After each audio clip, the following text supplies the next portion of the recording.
Nowadays, phones have incredible abilities to take great photos. Sometimes you can't even tell whether you took a photo on a nice, expensive camera versus an actual phone. And in this video, I'm gonna show you all the tips and hacks that you can get the most out of your iPhone camera.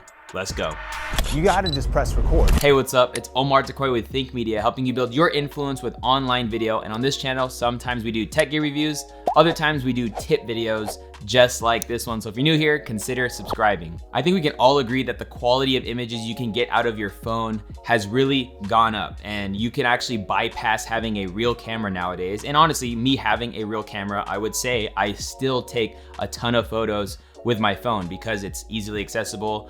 You don't have to think about too many settings and changes and things like that. But I want you to stay throughout the entire video and check out all 10 tips because you might not know about these tips. And what's cool is that all these tips and hacks are done in camera. There's no third-party software that I'm gonna have you, or app that I'm gonna have you download.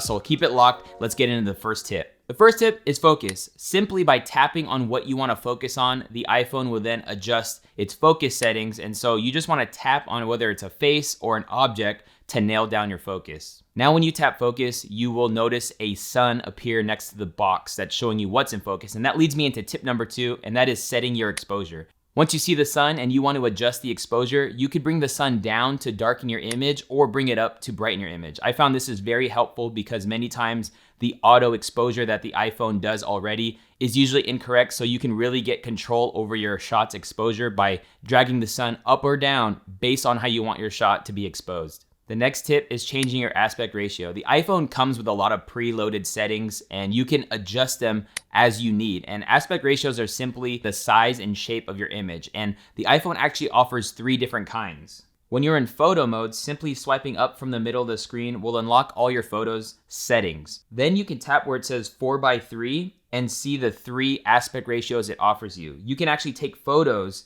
with the square already preset, and you can also take photos with 16:9. And I love 16:9 because if you're taking photos for stories, you won't have to crop it when you post it. And so just to show you an example, here's an image that is 4:3 uploaded to stories. As you can see, it doesn't fill the frame and I would have to zoom in the image. Now taking a 16:9 image will fill the frame without having me to pinch to zoom or anything like that. This is super helpful because when you're actually taking the shot, you can frame your image better because you know how it's gonna be used in post. The next tip is taking leveled photos. Many times, a lot of people like to take crooked shots of things, and to be honest with you, that's not pleasing to our eye. And as a photographer, we like things that are straight on because we look straight on. So when you take an image that is crooked, it's not as appealing as it would be if you took it on straight. And what actually helps you getting more straight images is unlocking your grid in settings. Simply go to your settings, then to photos, and then turn on your grid. Now that you can see your grid, you can use this to take more straight and leveled shots. What's also cool when you unlock the grid feature on your iPhone is it unlocks another feature that helps you take photos facing down.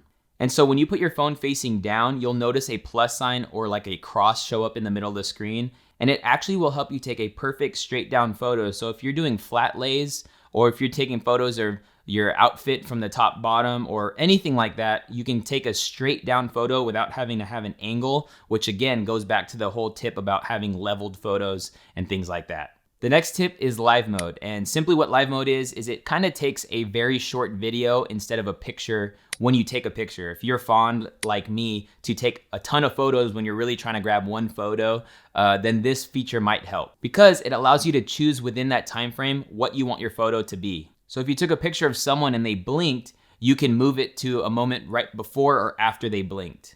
However, the only downside about live mode is that it does take up more space in your phone when you have it enabled. The live mode icon is at the top right of your screen when you are taking a photo, and you know that it's off when there's a slash through it, and then you know when it's on when it's a full circle. So just keep that in mind. If you find yourself taking 1,000 photos anyway, you might not want live view mode on because it might take up more space in your phone. All right, so I am halfway through my tips, and if you're getting value already, smash that like button for me. Thank you so much. And question for you is, are you guilty of taking 1,000 photos for the use of one photo? Let me know in the comment section below. Now, the next tip is portrait mode, and I wanna tell you about the best cases to use it and also how to get the best out of it. The first thing to note is if you have a fairly newer iPhone, like an iPhone 11 or higher, that you have 2 focal lengths when shooting portrait mode. And the way you access those is at the bottom left-hand corner of the screen where it says 2x or 1x.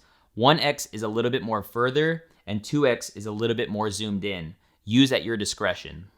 The next thing I want to point your attention to is the aperture. What's super cool is you can actually adjust your aperture. Simply put, aperture is how blurry your background is or how much separation there seems to be from your subject to its background. Now, I found that going lower than 4.5 produces a very unnatural portrait of somebody. And the reason why Apple probably included portrait mode was to eliminate the use of a traditional camera that would give you that effect, right? But because you're not using any special lenses or equipment, you can make the conclusion that it is an artificial blurry background, right? It just uses technology to separate the subject from the background. So I found that being at 4.5 or even higher creates a more believable portrait mode. I have found that you can't even tell the difference between taking a regular photo from a professional camera versus my iPhone. So I would just play with that if you're gonna take a photo using portrait mode, is to adjust your aperture. And again, the exposure and focus settings that I mentioned earlier in this video still apply when you're taking a portrait. The next tip isn't quite a photo tip. It's actually the ability to shoot video when you're in photo mode. Now, when I open up my photo app, it leads me straight to taking photos, even if I know I need to take a video. And so traditionally, I would just swipe right, get into video mode, and then start recording. Now, I learned that you can actually hold down the button when you're in photo mode and the camera will just start recording video. Super cool tip, but just know that when you lift off your finger from the shutter button, it'll actually stop recording the video. So this is just a cool way to access and record a video, super snappy. Now, let's say you wanted to record a longer video, but you wanted to move your finger off. You can simply click and drag right, and then it'll just record video for as long as you need until you hit the stop button. The next tip is long shutter. This is super great for shooting at night or in very low light situations. To make it plain, the shutter will just open up for a longer period of time to allow more light into your image to then increase the overall quality of your photo. The icon to enable or adjust your shutter is on the top left portion of the screen, and it's the circular icon right next to the flash icon. When you tap it at the top of your screen, you'll notice at the bottom of your screen, you can adjust the shutter. So you can actually turn it off if you want to, because if you're taking a photo of a moving subject in low light and the long shutter is on, it's actually gonna take a blurry photo because, again, the shutter is staying open to capture the image. And so if you're moving or if your subject is moving, it's not gonna be able to capture it in focus. But I do love that Apple included this into their phones because now you can take great images in very low light situations, which is super cool to know because I think it takes better images without using flash if you don't have to, having your long shutter enabled. The last and final tip is wide and tight selfies. This icon is available when you have the photo in selfie mode, and it's the icon of the arrows going in opposite directions. When you tap on this icon, it'll either tighten the shot or widen the shot. This is super cool if you're taking a selfie with a bunch of people around you, or maybe you want to show off a background or a view. But what's cool about this feature in general is that it's just easy to zoom with a tap of a finger because we all know how we hold the phones when we're taking a selfie. And so they really thought this through. You don't have to pinch and zoom with your other finger and then go out and then adjust your shot. So that's the wide and tight selfie tip.